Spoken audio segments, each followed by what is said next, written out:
ઉજવણીને લઈ અને ગુજરાતની તમામ બોર્ડર ઉપર પોલીસ દ્વારા સુરક્ષા બંદોબસ્ત કરવામાં આવ્યો છે, જેને લઈ વિગતવાર ચર્ચા કરીએ.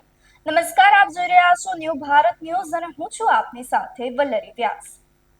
31મી ઉજવણીને ધ્યાન પર રાખી અને દારૂની હેરાફેરી અટકાવવા માટે દાહોદ જિલ્લાની ગરબાડા તાલુકાની મીનાક્યાર બોર્ડર પર પોલીસ દ્વારા કડક ચેકિંગ હાથ ધરાયું છે. મીનાક્યાર બોર્ડર મધ્યપ્રદેશ અને ગુજરાતને જોડતી મુખ્ય સરહદ માનવામાં આવે છે અને અવારનવાર જે છે તે મધ્યપ્રદેશમાંથી ગુજરાતમાં વિદેશી દારૂ ઘુસાડવાના પ્રયાસો આ બોર્ડર પર થતા હોય છે.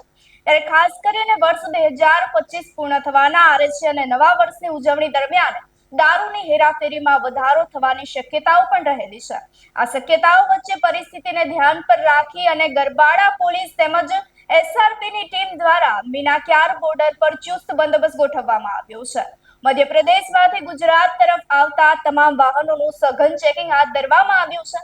આ સાથે જ મધ્યપ્રદેશને જોડતા અન્ય માર્ગો અને વિસ્તારોમાં પણ પોલીસ અને એસઆરપીના જવાનોને તૈનાત કરવામાં આવ્યા છે. આ કાર્યવાહીનો મુખ્ય હેતુ ગુજરાતમાં દારૂની ગેરકાયદેસર હેરાફેરી રોકવાનો તેમજ આવનારા વર્ષ 2026 શાંતિપૂર્ણ અને સુરક્ષિત માહોલમાં શરૂ થાય તે સુનિશ્ચિત કરવાનો છે.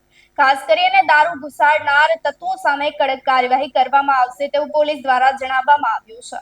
બોર્ડર પર આ તમામ સુરક્ષા બંદોબસ્ત ગોઠવવામાં આવ્યો છે અને તમામ બોર્ડર પર સઘન ચેકિંગ હાથ ધરવામાં આવ્યું છે, જેને લઈ આપનું શું માનવું છે અમને કમેન્ટ કરી ચોક્કસથી જણાવશો.